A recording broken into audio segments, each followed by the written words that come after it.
একটা ব্যস্ত শহরের রাস্তার মোড়ে ছিল একটি স্টল। মালিক ছিল দয়াবান ও তার মন ছিল অনেক বড়, কিন্তু সে ছিল গরিব। এদিকে এসো, চিন্তা করিস না, এই নে একটা বান, খা, আরো লাগলে বলিস। দয়া করে, আমার খুব খিদে পেয়েছে, কিছু খাবার দেবেন?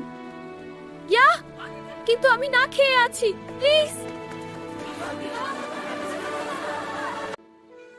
আহারে, কি ক্ষুধার্ত চোখ! এই নাও, খেয়ে নাও। হ্যাঁ, এটা তোমার জন্য। আরো খাবে? দিন থেকেই বিড়ালটি দোকানে থাকতে শুরু করে।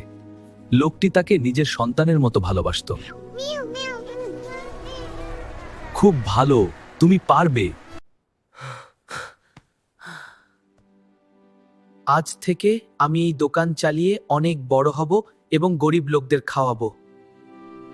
আজকের খাবারটা দারুণ, ধন্যবাদ। একা হয়ে যায়, কিন্তু আমি দোকান ছেড়ে যাব না। প্রতিদিন খুলবো এবং সেবা করব। স্বাগতম। এখানে সবাইকে খুশি করার জন্য যথেষ্ট খাবার আছে। এখন এটা শহরের সবচেয়ে জনপ্রিয় জায়গা। স্বাগতম অংশীদার, আসুন এই সাফল্যকে আরো এগিয়ে নিয়ে যাই। অভিনন্দন, এটা এক বিশাল কিন্তু সে তার অতীত ভুলে যায়নি। প্রতিদিন সে রাস্তার গরিব শিশুদের বিনামূল্যে খাবার দেয় এবং প্রতিজ্ঞা করে কেউ যেন আর ক্ষুধার্ত না থাকে। ভিডিওটি ভালো লাগলে লাইক, কমেন্ট এবং সাবস্ক্রাইব করতে ভুলবেন না। বেল আইকন চাপুন নতুন ভিডিওর নোটিফিকেশন পাওয়ার জন্য। ধন্যবাদ দেখার জন্য। আরো মজার ভিডিওর জন্য থাকুন টিউনড।